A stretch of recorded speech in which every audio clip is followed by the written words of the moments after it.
So, where's your file? My team leader didn't lower his voice.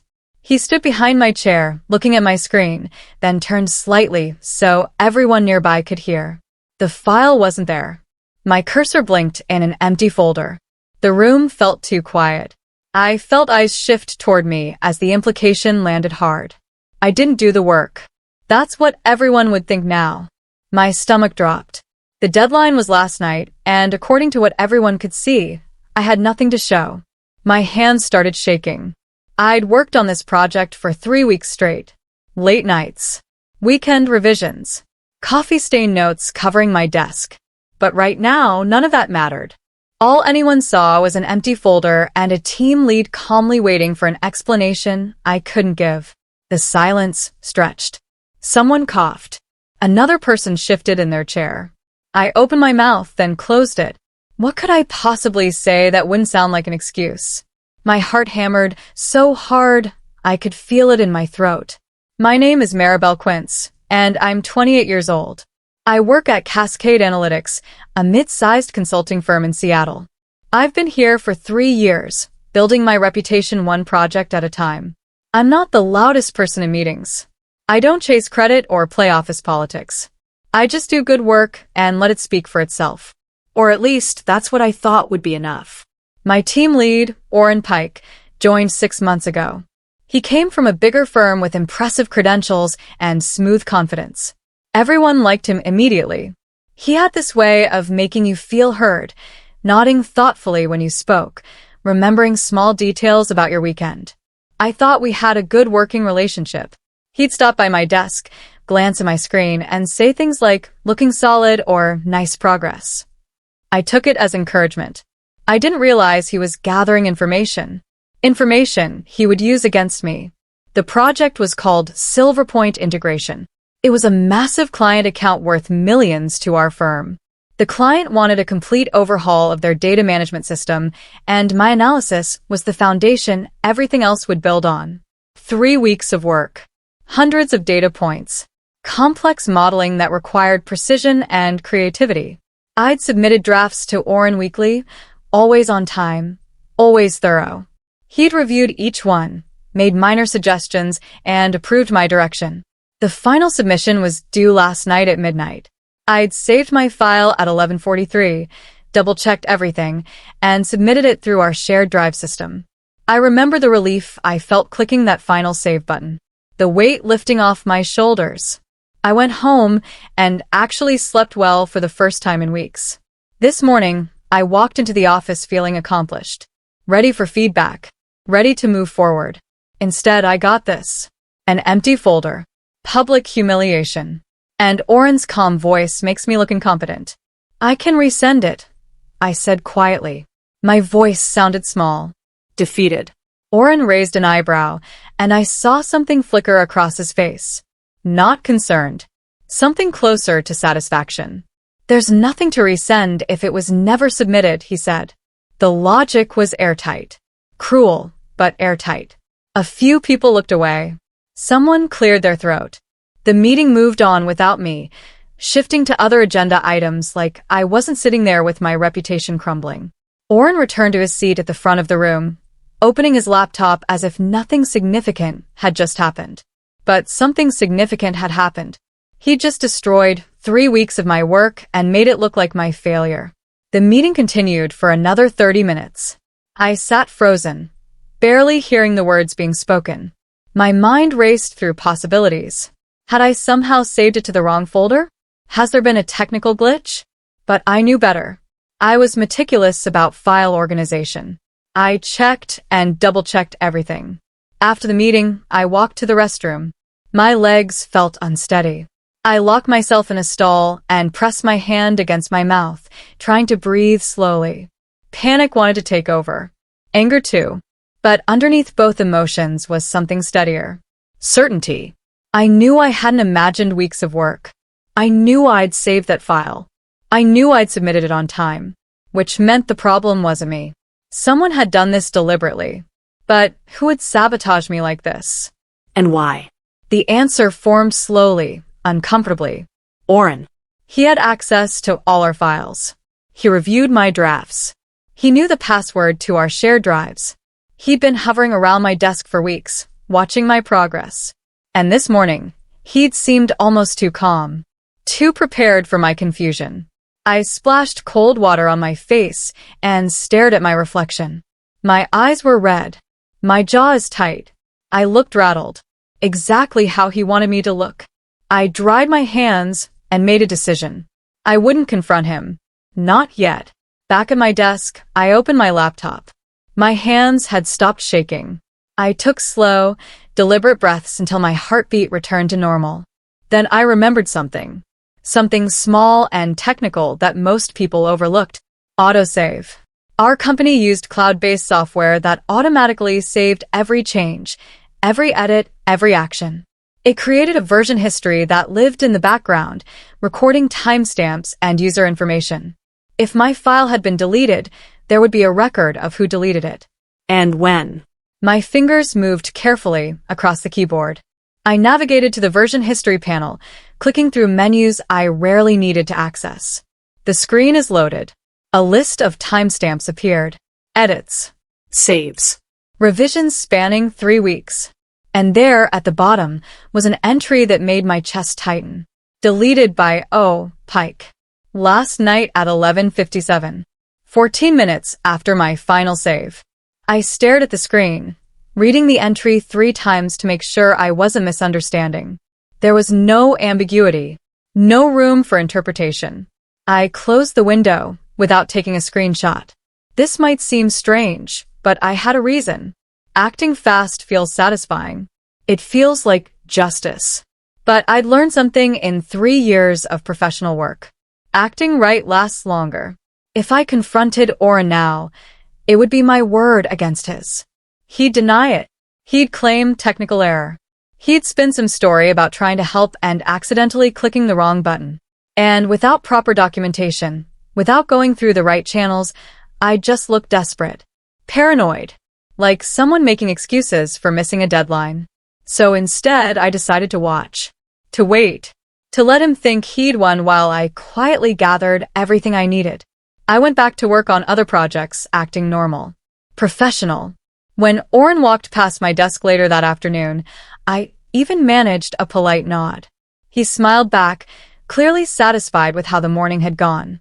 He had no idea what I'd found. No idea what was coming. Over the next few days, the story spread. I could feel it happening. Whispered conversations that stopped when I entered break rooms. Sympathetic looks from colleagues who'd heard about my missed deadline. Nobody said anything directly to my face, but the damage was being done. Oren was careful about it. He never explicitly said I was unreliable. He just didn't correct the narrative when others brought it up. In team meetings, he'd say things like, "We need tighter accountability moving forward," while glancing in my direction. Or, "It's important everyone takes deadlines seriously," with just enough emphasis to make people think of me. Each comment chipped away at the reputation I'd spent 3 years building. Each whisper cost me a little more credibility. It was a slow, professional assassination. And the worst part? Most people believed it. Why wouldn't they? Oren was the team lead. He was experienced, respected, well-liked. I was just a mid-level analyst who apparently couldn't deliver on an important project. The imbalance was obvious. And Oren was using it perfectly. At night, I worked methodically. After everyone left the office, I stayed late.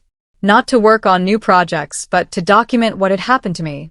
I exported the version history logs. All of them. Every save, every edit, every action taken on that file, over 3 weeks. I pulled access records showing who had permission to view and modify files in our shared drive. I collected timestamps proving my final save happened 14 minutes before the deletion. I organized everything into a clean, comprehensive packet. Each page labeled clearly. Each piece of evidence presented without emotion or accusation. Just facts. Dates. Technical records that couldn't be argued with. I didn't add commentary. I didn't write angry explanations. The data spoke clearly enough on its own. By the end of the week, I had a complete timeline. Irrefutable proof that my file had existed, that I'd completed it on time, and that it had been deliberately deleted by someone with administrative access. Someone named Orrin Pike. Then the leadership announced something unexpected. An internal audit of project workflows. They wanted transparency, documentation, process clarity. The announcement came during a company-wide meeting delivered by our operations director, a sharp woman named Beatrice Winters who'd been with Cascade for 15 years. "We're committed to continuous improvement," she said. "And we want to understand how information flows through our teams. Anyone who wants to contribute documentation or feedback is welcome to submit materials through the official audit portal." I felt something shift inside me. This was it. The opportunity I'd been waiting for. Not revenge in the dramatic sense. Not a confrontation or public accusation. Just a professional channel to present facts. I could submit my packet through proper procedures. Let the audit team review the evidence. Let the system handle it the way it was designed to. That night, I finalized my documentation. I reviewed every page one more time, making sure nothing was emotional or accusatory. Just clean, professional evidence. Then I prepared to submit. The submission portal opened Monday morning. I uploaded my packet at 9:15, attaching all the version history logs, access records, and timeline documentation. The system confirmed receipt immediately, assigning my submission a tracking number and estimated review date. One click, one breath. Done. I leaned back in my chair, feeling my heart rate steady.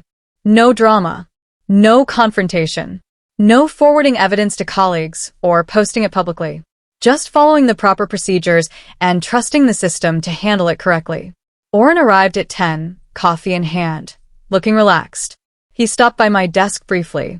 "How's everything going?" he asked, his tone friendly. Professional, like he genuinely cared about my workload. "Fine," I replied calmly. "Just staying on top of things." He nodded approvingly. "Good. That's what I like to hear." He had no idea what I'd just done. No idea that his carefully constructed narrative was about to be examined by people who understood technical evidence. No idea that autosave had recorded everything. I returned to my regular work, acting completely normal. The next morning, something changed. Orrin didn't come by my desk. He arrived later than usual, moving quickly to his office without the casual greetings he normally offered. Meetings got quieter when I entered rooms. People checked their screens, shifted papers, and found reasons to look busy. Something was moving through the office. But not loudly. Not obviously. Just a subtle shift in atmosphere that told me the audit team had started their review. I didn't ask questions. I didn't try to find out what was happening behind closed doors. I just focused on my regular work, completing assignments, attending meetings, and acting professionally. By Wednesday, the shift became more noticeable. Orrin looked stressed. Tired. He skipped the afternoon team meeting, something he never did. His office doors stayed closed most of the day. People whispered near the coffee machine, but conversations stopped when others approached. I kept my head down. Steady. Patient. I'd learned something important about professional revenge. The best kind doesn't require your participation. You just set the truth in motion and let it work. Thursday afternoon, I got called into a meeting. Not with Orrin, with Beatrice Winters herself and someone from IT whose name tag read Paolo Reeves. They sat across from me in a small conference room, their expressions neutral but attentive. "We're conducting interviews as part of our workflow audit," Beatrice explained. "We'd like to ask you some questions about the Silver Point project." I nodded calmly. "Of course." Paolo opened his laptop. "We've been reviewing access logs and version histories. Can you walk us through your process for saving and submitting files?" I explained everything methodically. My workflow, my habits, the timestamps of my saves. I referenced the documentation I'd submitted without being defensive or emotional. Just facts. "And you're certain your final save occurred before midnight?" Beatrice asked. "Absolutely. 11:43. I have the confirmation email the system sends." They exchanged glances. Paolo made notes. The questions continued for 20 minutes. Specific. Detailed. Technical. I answered each one honestly, never mentioning Orrin's name unless directly asked. I didn't have to. The evidence spoke for itself. That afternoon, IT confirmed their findings. independently. Clinically. The deletion wasn't accidental. It was manual, deliberate, and it happened 14 minutes after my final save, executed by a user account with administrative privileges. Oren's account. The information didn't come to me directly. I heard it through the office grapevine, the way most significant information travels. Whispered conversations. Careful phrasing. IT found something in the audit. Apparently someone deleted files they shouldn't have. They're taking it seriously. I maintain my professional composure, showing no reaction when colleagues mentioned the investigation. No satisfaction. No vindication. Just quietly focus on my regular work. By Friday, Oren's office was empty. His computer logged out. His desk was cleared of personal items. No announcement. No explanation. Just a revised org chart that showed him removed from active project leadership, temporarily pending review. Power doesn't shatter dramatically. It thins quietly. Authority erodes when the foundation proves false. And Oren's foundation had been built on sabotage. The truth wasn't mine alone anymore. It belonged to the record, to the system, to the evidence that couldn't be argued with. The following Monday, leadership addressed our team. Beatrice stood at the front of the conference room, her expression serious. "We've completed the initial phase of our workflow audit," she began. "And we've identified several process failures that need to be addressed immediately." She didn't name Oren. She didn't mention the deleted file. But she talked about system misuse, accountability, the importance of protecting employee work. "We're implementing new protocols," she continued. "Enhanced access controls, regular automated backups, and clearer documentation requirements for file management." The message was clear without being explicit. Something had happened. Someone had violated trust. And the company was responding. After the meeting, colleagues started meeting my eyes again. Small nods. Quiet acknowledgements. Nobody apologized directly for doubting me, but the atmosphere shifted. My missed deadline was quietly corrected in the project records. No spectacle. No formal announcement. Just an updated status that reflected what had actually happened. I'd completed the work on time. Someone else had interfered. The record now showed the truth. 2 days later, I got called into another meeting. This time with Beatrice and the senior director of our division, a man named Kyle Thornton. They looked more relaxed than during the audit interview. Almost pleased. "We want to talk to you about the Silva Point project," Beatrice said. "We've reviewed your original work. The analysis you completed before the deletion." Kyle leaned forward. "It's excellent. Thorough. Exactly what the client needs. We'd like you to take full ownership of the project going forward." The offer landed like vindication. Not just restoration of my reputation, but advancement. More responsibility.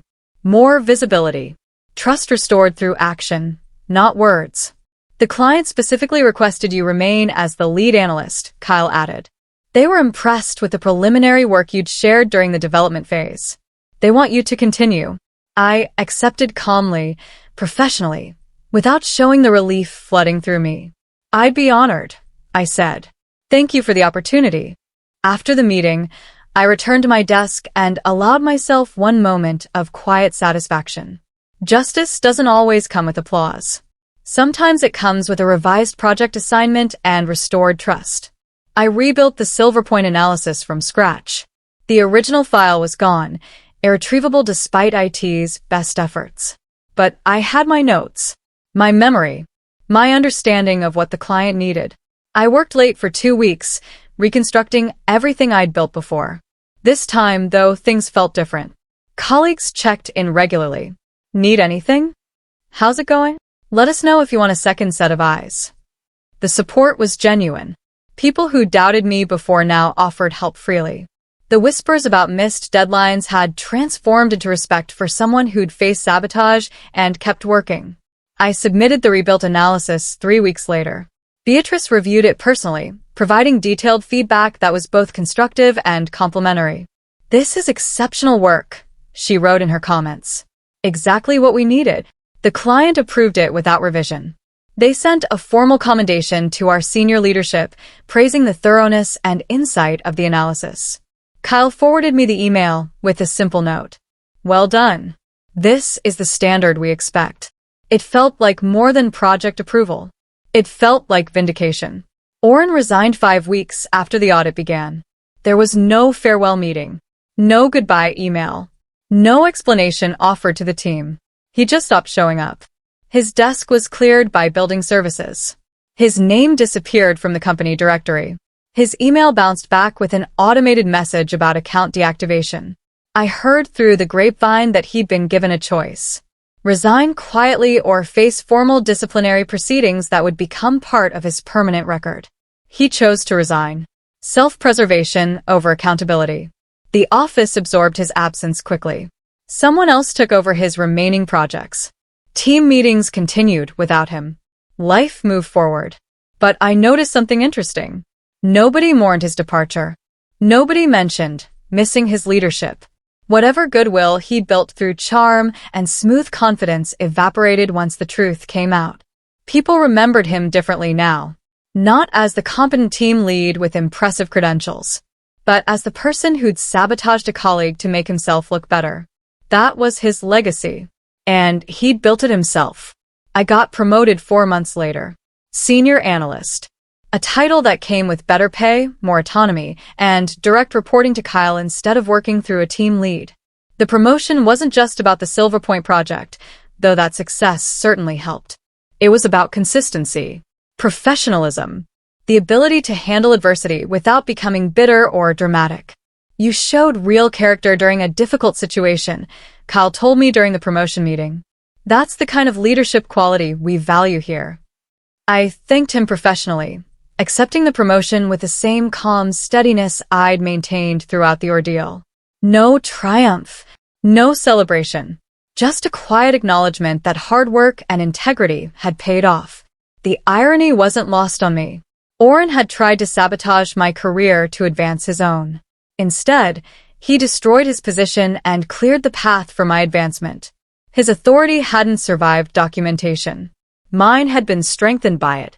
Sometimes revenge doesn't require your active participation. Sometimes you just need to protect your work, trust the truth, and let systems function the way they're designed to. 6 months after everything happened, I was training new analysts. Part of my senior role involved mentoring junior team members, teaching them the technical skills and professional practices they'd need to succeed. During one training session, a young analyst named Caleb asked me about file management. "What's the most important thing to remember?" he asked. I thought about my answer carefully. "Always protect your work," I said. "Use autosave. Keep backups. Document your process. Because your work has value, and not everyone will respect that value the way they should." He nodded, taking notes. "Has something like that ever happened to you?" I hesitated, then decided to share. Not the whole story, not the drama or the details, just the lesson. "Someone once deleted an important file I'd worked on for weeks," I said. "But because I understood how autosave and version history worked, I was able to prove what had happened. The truth came out because the system kept records." Caleb looked thoughtful. "So technology can protect you?" "Technology and process," I corrected. "But yes, when you follow proper procedures and document your work, the truth has a way of revealing itself." Looking back, I understand what Oren was trying to do. He wanted to undermine me, to make me look incompetent so he could position himself as the reliable leader who saved the project. Classic workplace sabotage. Take credit for someone else's work while destroying their reputation. What he didn't account for was the digital paper trail. The automatic systems run in the background, recording every action. The version histories and access logs that most people never think about. He assumed deleting my file would be enough. That my word against his wouldn't matter. That his position and authority would protect him. He was wrong on every count. The truth didn't need my defense. It existed independently in the data, in the timestamps, in the technical records that couldn't be manipulated or argued with. All I had to do was present it through the proper channels and let the evidence speak for itself. No drama, no confrontation, no emotional appeals. Just facts reviewed by people trained to evaluate them objectively. That's the power of documentation. That's the protection that proper systems provide. And that's why Oren's sabotage failed so completely. I still work at Cascade Analytics. The office has changed since that difficult period. New protocols, better oversight, enhanced protections for employee work. The company learned from what happened, implementing changes that benefit everyone.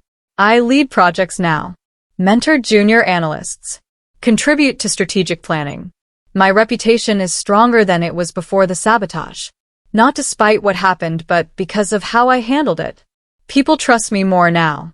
They've seen me face adversity with professionalism. They know I won't compromise my integrity or throw others under the bus to advance my career.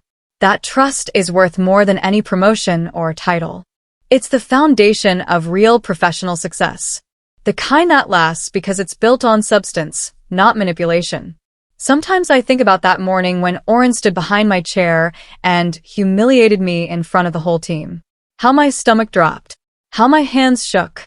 How certain I was that my career was being destroyed. I couldn't have known then how it would end. That his betrayal would become his downfall. That his attempt to sabotage me would clear the path for my advancement. The lesson I learned is simple but powerful. Revenge doesn't have to be loud. It doesn't require confrontation or drama. Sometimes the best revenge is just letting the truth work its way through proper systems. Protecting your work, trusting your memory, following procedures, presenting facts without emotion, and allowing people trained to evaluate evidence to do their jobs. Autosave told the truth when Oren tried to hide it. Version history exposed his sabotage when he thought it was concealed. Access logs proved what happened when he claimed innocence. The technology we use every day, the systems we barely notice, became the mechanism of justice. Not because I weaponized them, but because I understood how they worked and knew how to let them reveal what needed to be revealed. That's not revenge in the traditional sense. That's just accountability. Using the tools and processes already in place to ensure the truth comes out. And sometimes, that's the most powerful form of justice available. Because it doesn't depend on your anger or your need for vindication. It just depends on facts. And facts don't change based on who's more charming or more powerful. I've told this story to a few trusted colleagues. Not as gossip. Not to rehash old drama. But as a teaching moment. A reminder that our work matters. That we need to protect it. That systems exist to hold people accountable. And using those systems properly isn't being petty or vindictive. It's being professional. One colleague asked me if I felt satisfied when Oren resigned. Honestly, I said, not really. I felt relieved, validated, but not satisfied in the way people might expect. I didn't want him to suffer. I just wanted the truth to matter more than his position. That's the difference between revenge and justice. Revenge is about making someone hurt the way they hurt you. Justice is about restoring balance. Ensuring that actions have appropriate consequences. Protecting the integrity of systems that we all depend on to function fairly. What happened to Oren wasn't revenge. It was a consequence. Natural. Inevitable. The result of his own choices. I didn't destroy his career. He did that himself the moment he decided sabotage was an acceptable strategy. I just made sure the truth came out. And the truth did the rest. Today, my desk has a small reminder. Not a trophy or certificate. Just a sticky note I wrote to myself after everything ended. It says 3 things. Protect your work. Trust your memory. Document everything. Those 3 principles guided me through the darkest moment of my professional life. They helped me respond to sabotage with strategy instead of emotion. They ensured that when the opportunity came to present my case, I had everything I needed. I look at that note sometimes when I'm training new analysts or working on complex projects. It reminds me that professional success isn't just about talent or hard work. It's also about protecting yourself, understanding the systems you operate within, knowing how to let truth emerge through proper channels. Oren thought he could erase my work and rewrite the story. He was wrong.